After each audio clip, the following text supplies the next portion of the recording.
Kebetulan yang sekarang kita lakukan untuk siswa-siswi SMA se-Kabupaten TTU.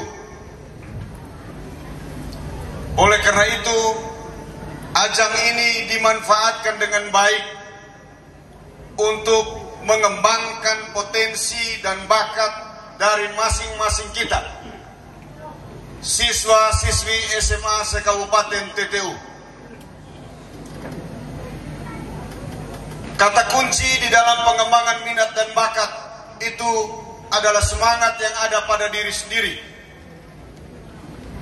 Guru, pendamping itu memfasilitasi, tetapi siswa-siswi adalah kunci.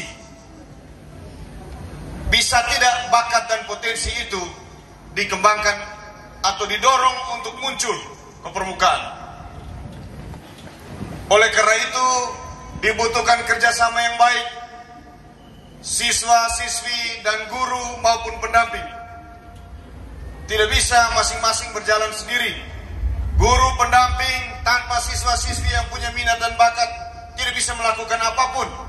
Karena FLS2N ini adalah ajang untuk siswa-siswi. Anak-anak yang saya cintai dan saya banggakan, NTT ke depan ini ada di pundak kalian. Kami akan segera selesai. Ibarat matahari kami sudah condong ke barat. TTU mau maju seperti apapun tergantung kalian-kalian sekarang ini. Jadi kalau kalian sekarang ini mau belajar dengan serius, mau serius menggali potensi diri, kalian akan menjadi pemimpin di TTU ini ke depan. Berpikir bahwa Anda itu adalah pemimpin ke depan. Pak Juandi akan selesai, Pak Sekda Franspai akan selesai. Siapa yang akan mengganti mereka kalau bukan adik-adik dan anak-anak sekalian? Dan untuk bisa menyambut estafet yang akan diberikan besok lusa itu, Anda harus mempersiapkan diri dari sekarang. Masa depan Anda dimulai dari saat ini, bukan besok atau lusa. Anda keliru kalau Anda berpikir, saya nanti berpikir mau jadi apa ketika saya kuliah. Anda keliru, Anda sudah tertinggal begitu banyak langkah. Anda mulai berpikir dari sekarang, mau jadi apa saya ke depan. Yang punya bakat seni, silakan tampilkan, kembangkan itu. Dewasa ini orang bisa hidup hanya dengan hobi, hanya dengan mengembangkan bakat. Saya kira media sosial sudah menunjukkan begitu banyak bagi kita. Mereka hanya dengan media sosial itu mereka bisa tunjukkan bahwa mereka punya bakat, lalu kemudian begitu banyak viewer dan lain sebagainya, dan mereka mendapatkan hasil dari situ. Hasil yang orang sebut sebagai apa, anak-anak zaman sekarang? Orang sebut apa? Monetisasi. Yang kalau anak-anak sekarang sebut sebagai apa? Cuan.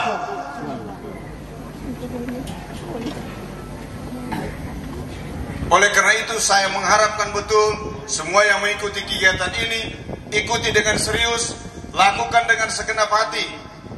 Orang menari itu kalau tampil di atas panggung dan begitu banyak mata yang menonton, kalau dia lakukan itu tidak dari hatinya, dia menderita itu di atas.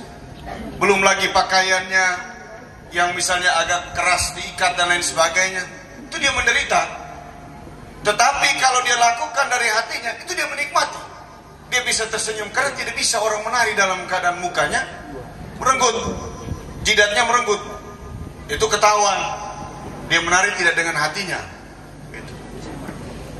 Yang pertama, lakukan itu dari hati supaya Anda menikmati. Yang kedua, Anda menghibur Anda sendiri, diri Anda sendiri. Anda menghargai, sedang menghargai diri Anda sendiri. Ini saya latihan 3 bulan, katakanlah begitu. Saya harus tampil maksimal. Saya tidak akan mau mempermalukan diri saya. Anak-anak dengar saya bicara atau tidak? Oke, terima kasih. Latihan setengah mati, tampil dengan baik. Bahwa nanti juara atau tidak urusan belakang. Tetapi ketika Anda tampil dengan baik, Anda akan dikenal. Itu tim dari SMA mana tadi? Itu walaupun mereka tidak juara, tapi kita lihat mereka menari dengan baik sekali.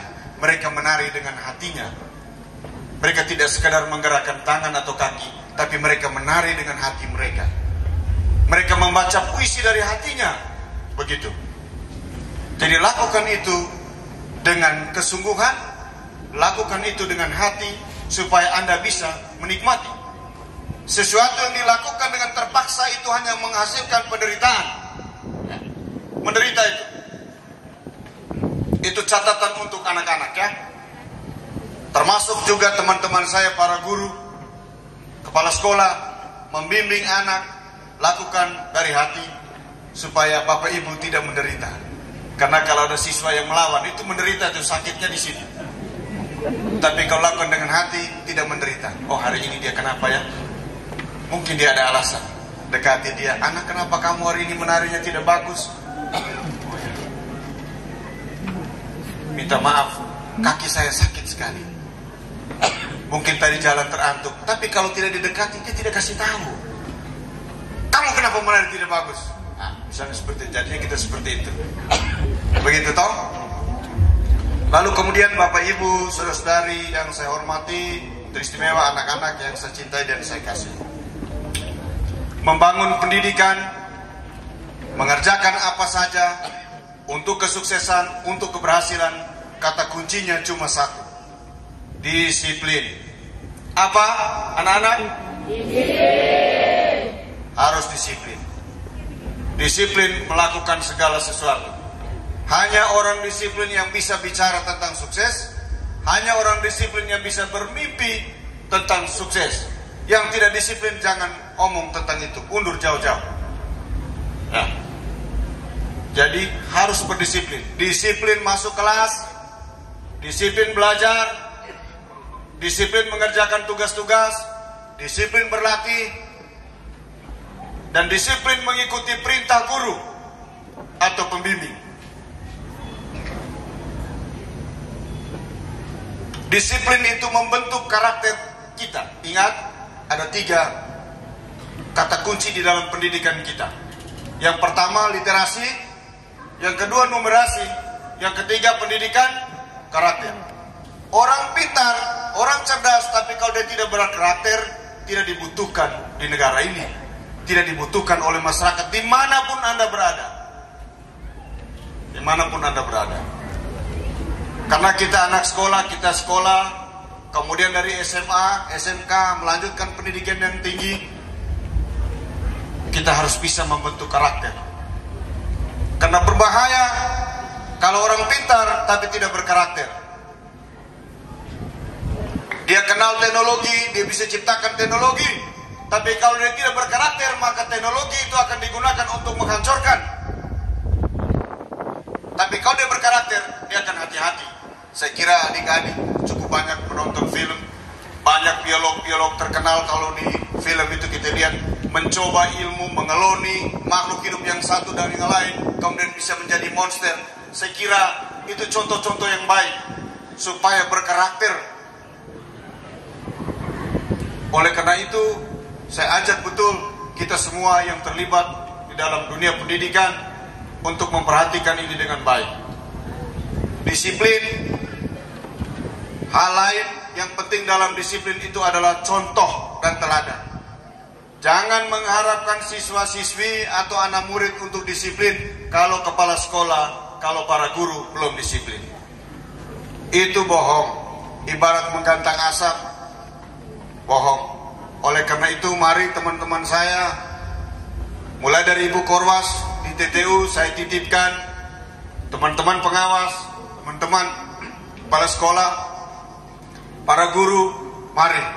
Jika kita ingin melihat anak-anak kita disiplin, mesti mulai dari kita. Karena disiplin itu soal keteladanan. Jika itu kita sulit, maka kita juga akan sulit melihat anak-anak kita bisa hidup dengan disiplin. Ada begitu banyak masalah yang timbul di sekolah. Kalau diurut, itu cuma karena satu, tidak disiplin. Ada situasi sekolah yang tidak, suasana sekolah yang tidak harmonis. Itu semua kalau diurut, persoalannya cuma karena disiplin. Ada yang lain bisa masuk pagi, bisa bekerja sesuai ketentuan, tapi ada yang lain tidak bisa melakukan itu.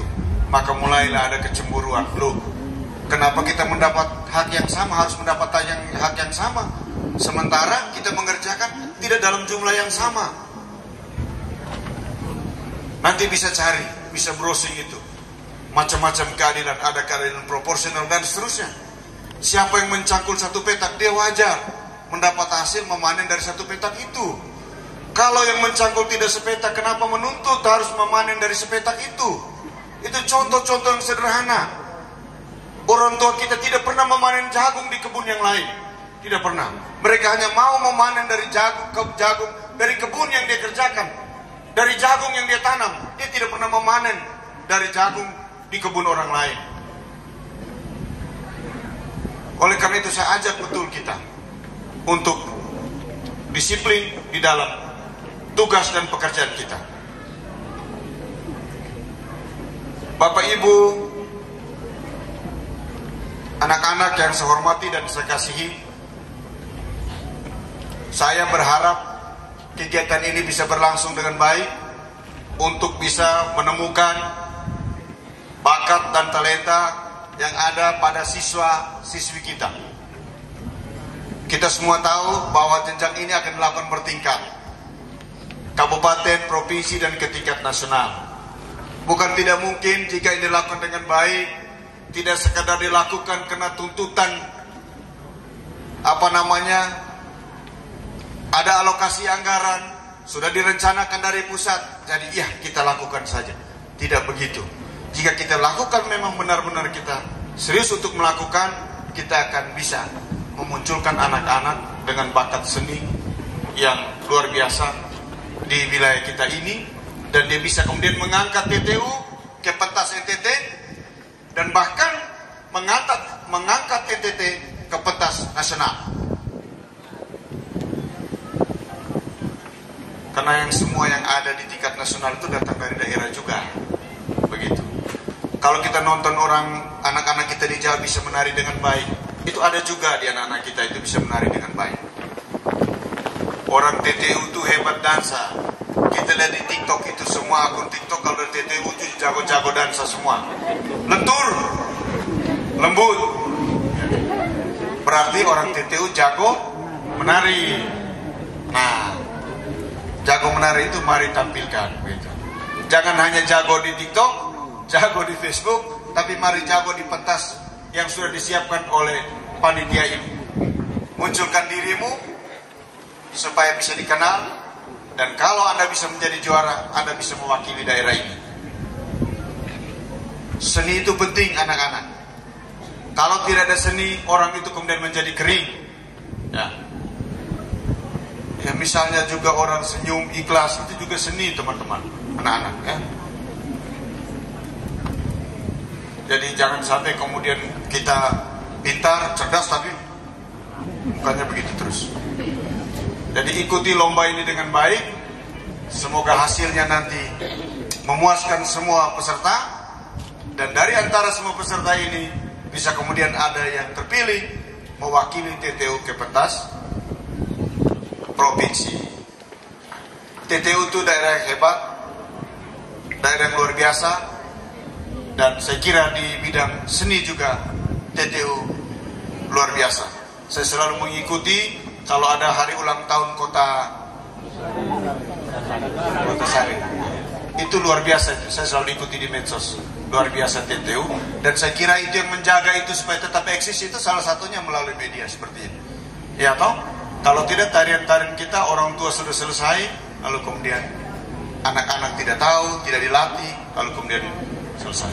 Ada begitu banyak kesenian dan budaya tradisional yang harus memang dipikirkan juga oleh sekolah supaya bisa terus dilestarikan.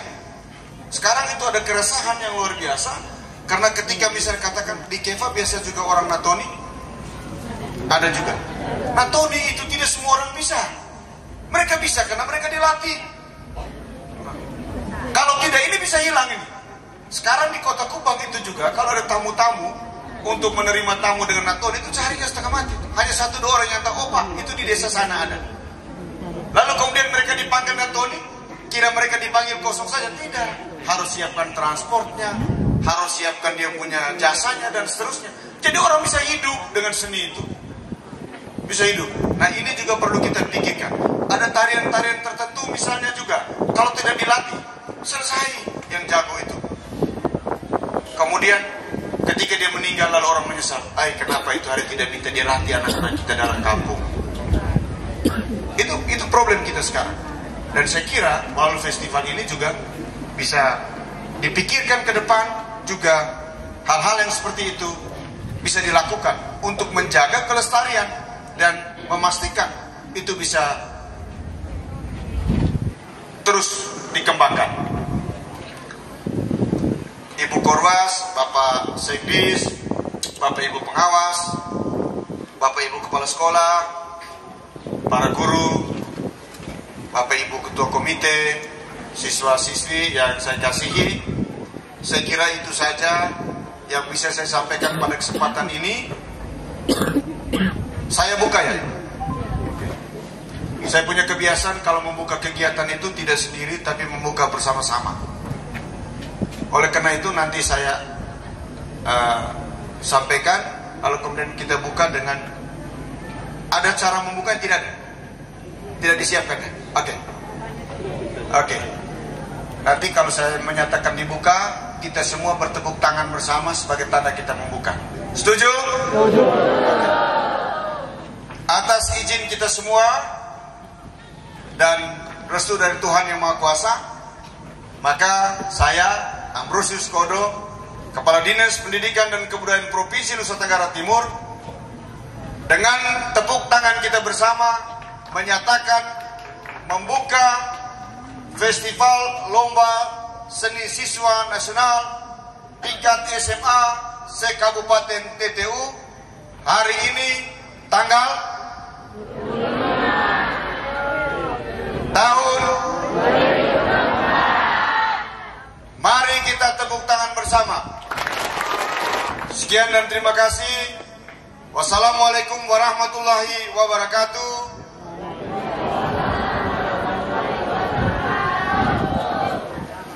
Salam. Salve. Om Santi Santi Santi Om. Namo Buddhaya. Salam kebajikan. Selamat siang.